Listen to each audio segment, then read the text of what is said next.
جن کے دم قدم سے یہ حکومت چل رہی ہے، جن کی وجہ سے آج کی رجیم کار فرما ہے، انہیں چاہیے، اس رجیم کو چاہیے کہ ان کے لیے فیلڈ مارشل سید عاصم منیر کے لیے فل مارشل کے عہدے کا یا رینک کا اعلان کرے اور اس کے ساتھ ساتھ نوبل پرائز کے حوالے سے نامزدگی کے بارے میں بھی سوچ لے، کیونکہ نوبل پیس پرائز اسی شخصیت کو ملتا ہے جس نے عالمی سطح پر امن کے قیام کے لیے کچھ کوششیں کی ہوں، جیسا کہ صدر ٹرمپ کو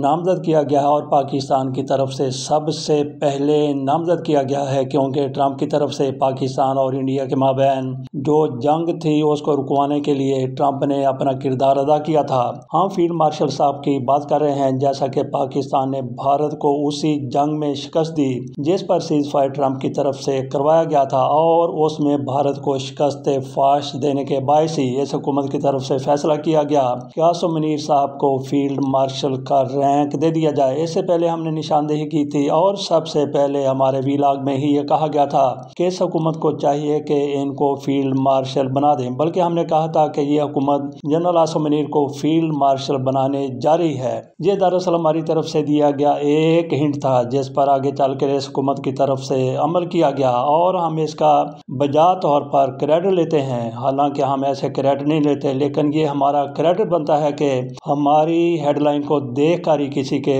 دماغ میں ذہن میں یہ خیال آیا کہ ان کو فیلڈ مارشل بنا دیا جائے۔ اسی طرح سے آج ضرورت محسوس ہو رہی ہے کہ فیلڈ مارشل صاحب کو فل مارشل یعنی مارشل آف پاکستان کا رینک دے دیا جائے، جو فیلڈ مارشل سے بھی آگے والا رینک ہے، اور یہ پہلی مرتبہ پاکستان کے کسی جنرل کے حصے میں آئے گا۔ اور آج فیلڈ مارشل صاحب 5 اسٹار جنرل ہیں تو پھر وہ 6 اسٹار جنرل بن جائیں گے، اور مارشل ٹیٹو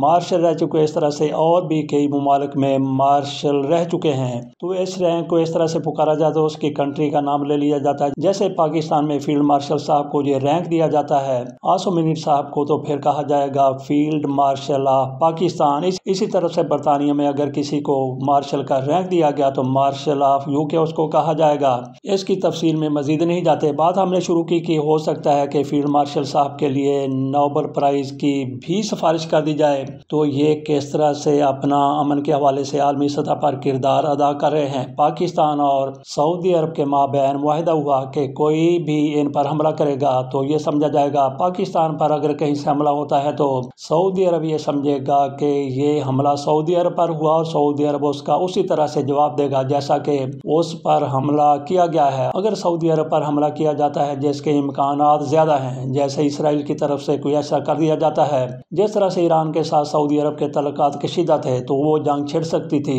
لیکن پاکستان کی طرف سے اس موقع پر ایسا کوئی معاہدہ نہیں کیا گیا۔ اب کوئی امکان نہیں ہے کہ ایران اور سعودی عرب کے مابین ایسی کوئی صورتحال ہو جائے۔ اگر کوئی ملک حملہ کر سکتا ہے تو وہ پھر اسرائیل ہی ہو سکتا ہے، تو یہ معاہدہ دراصل اسرائیل ہی کے خلاف ہے، اور سعودی عرب کو بھی یہ کھڑک گئی تھی کہ جس طرح سے اس نے ایک ملک پر دوسرے پر تیسرے پر حملہ کیا ہے تو سعودی عرب پر بھی حملہ نہ کر دے۔ اسی چیز کو آگے لے کے چلتے ہیں۔ اگر کہیں کسی نہا خانے میں اسرائیل کے یہ بات موجود تھی کہ اس نے سعودی عرب پر حملہ کرنا ہے، تو اس معاہدے کے بعد وہ 1000 دفعہ سوچے گا، بلکہ اس سے بھی زیادہ مرتبہ سوچے گا، بلکہ سوچے گا ہی نہیں کہ وہ سعودی عرب پر حملہ کر دے اور پاکستان اس کے سامنے آ جائے۔ گو کہ ہمارے ہاں یہ بات کی جا رہی ہے کہ سعودی عرب پاکستان کی معیشت کو مضبوط کرے گا، لیکن ایسی صورتحال میں جب پاکستان سعودی عرب پر حملے کی صورت میں اس کے ساتھ کھڑا ہوتا ہے، اسرائیل پر پاکستان حملہ کرتا ہے یہ سمجھ کے کہ سعودی عرب پر حملہ کیا گیا ہے، معاہدے کے مطابق یہ ہمارے اوپر حملہ ہے،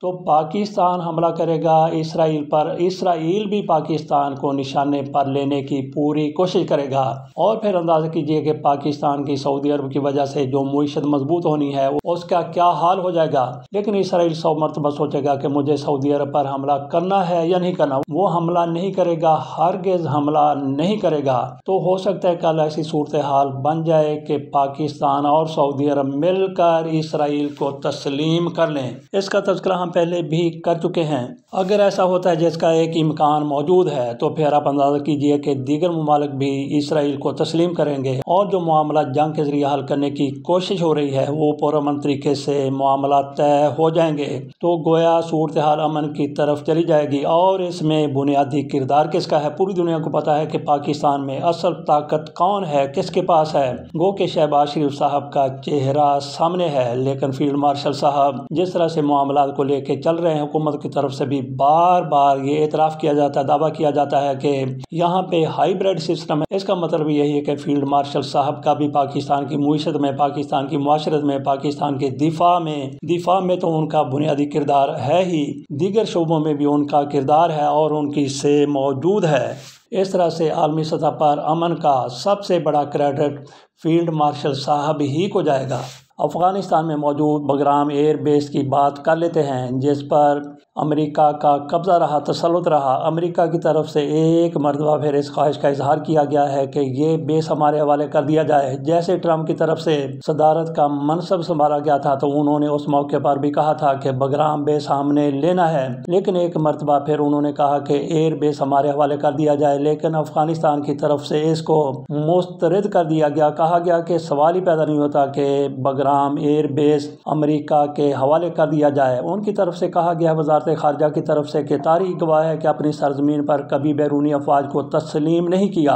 وہ کہتے ہیں کہ دوحہ ڈیل میں ایسے امکان کو مسترد کیا گیا تھا۔ خطے میں تناؤ نہیں چاہتے، افغانستان کے مستقبل کا فیصلہ افغانوں کے ہاتھ میں ہونا چاہیے، یہ چینی ترجمان کی طرف سے کہا گیا ہے۔ چین بھی اس معاملے میں کود پڑا ہے، اس نے بھی افغانستان کی حمایت کی ہے، لیکن بگرام ایئر بیس امریکہ کو ملتا ہوا نظر نہیں آ رہا۔ یوں سمجھ لیا جائے کہ امریکہ کو، طاقتور امریکہ کو، دنیا کی جو سپر پاور ہے، واحد سپر پاور ہے، اس منہ زور ملک کو طالبان کی طرف سے کوڑا جواب دیا گیا ہے، ٹھوک کے جواب دیا گیا ہے، دھو کے جواب دیا گیا ہے، اور نہیں نظر آتا کہ امریکہ پوری کوشش کر کے بھی یہ بیس اپنے تسلط میں لے لے گا۔ اگلی خبر کی طرف چلتے ہیں۔ یہ مریم نواز شریف صاحبہ کے حوالے سے خبر ہے۔ ایک اشتہار سارے اخبارات میں، جو قومی اخبارات ہیں ان میں شائع ہوا ہے۔ کوآبلیشن کے بارے میں کہا گیا ہے۔ کوآبلیشن کیا ہے؟ اشتہار کو اس طرح سے ہے: چین کے دورے کے بعد، اشتہار میں لکھا گیا ہے کہ دورہ چین کے بعد کینسر سے محفوظ ہر حیات کوآبلیشن ٹریٹمنٹ کے ساتھ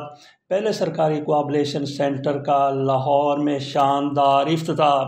مزید اس میں کہا گیا ہے کہ اب بریسٹ، لنگز، کڈنی اور جگر کے کینسر کا علاج صرف 60 منٹ میں ممکن ہے۔ کوآبلیشن ٹریٹمنٹ کے ذریعے ایک مریض کے علاج پر تقریباً 16 لاکھ روپے کے اخراجات کی ادائیگی حکومت پنجاب یقینی بنائے گی۔ اس طریقہ علاج سے مستفید ہونے والے پہلے 5 مریض اب کینسر سے مکمل طور پر صحت یاب ہو چکے ہیں۔ انسانیت دوست اقدام کے حیران کن نتائج کا آغاز ہوا ہے۔ مزید کہا گیا ہے کہ فوری صحت یابی کے بعد مریض کی گھر واپسی، پاکستانی ڈاکٹرز کی چین سے اعلیٰ تربیت مکمل۔ وزیر اعلیٰ پنجاب مریم نواز شریف کا صوبہ بھر میں مزید 5 کوآبلیشن سینٹر جلد فعال کرنے کا فیصلہ۔ کینسر کے مریضوں کے لیے صحت مند زندگی کا پیغام، شعبہ صحت کے ماہرین کی جانب سے وزیر اعلیٰ پنجاب مریم نواز شریف کو شاندار انقلابی اقدامات پر خراج تحسین۔ حکومت پنجاب کے اشتہار میں آخر میں کہا گیا ہے کہ یہ ہے مریم نواز شریف کا کینسر سے محفوظ پنجاب، جدید چینی طریقہ علاج کا پنجاب بھر میں نفاذ۔ اگر یہ حقیقت ہے کہ کینسر کا علاج 1 گھنٹے میں ہو جاتا ہے، جس پر بے شمار پیسہ خرچ ہوتا ہے اور کوئی اس کی مدت بھی نہیں ہوتی، اور کامیابی کے بارے میں بھی حتمی طور پر کچھ نہیں 100% کہا جا سکتا، اگر اس کا اتنی جلدی علاج ہو سکتا ہے تو پھر مریم نواز شریف صاحبہ کو پاکستان کا مسیحا مان لینا چاہیے۔ اگر ایسا ممکن ہو گیا تو پھر ان کو تا حیات وزیر اعلیٰ پنجاب بنا دینا چاہیے، کیونکہ یہ موذی مرض کتنی جانیں لے چکا ہے اور کتنی معیشتوں کو، کتنے گھروں کو تباہ و برباد کر چکا ہے۔ 1 گھنٹے میں اس کا علاج ناممکن کی حد تک مشکل ہے، لیکن اگر ایسا مشکل سنگ میل طے کر لیا گیا ہے تو اس کو مریم نواز شریف صاحبہ کا بہت بڑا، سب سے بڑا کارنامہ قرار دیا جا سکتا ہے۔ مگر آخر میں یہ ضرور کہیں گے، خوشی سے مر نہ جاتے اگر اعتبار ہوتا۔ حامد خان صاحب تحریک انصاف سے جن کا تعلق ہے، بڑے لیڈر ہیں، ان کی طرف سے عمران خان کے کہنے پر، عمران خان کے حکم پر استعفیٰ دیا گیا، وہ بھی کسی کمیٹی کا حصہ تھے۔ باقی لوگ ایک عرصہ ہوا، کئی ہفتے ہو گئے انہوں نے استعفیٰ دے دیا تھا، لیکن حامد خان صاحب کی طرف سے اب استعفیٰ دیا گیا ہے تو اس پر کہا جا سکتا ہے بہت دیر کی مہرباں آتے آتے۔ اس کے ساتھ اجازت دیجیے، اللہ حافظ۔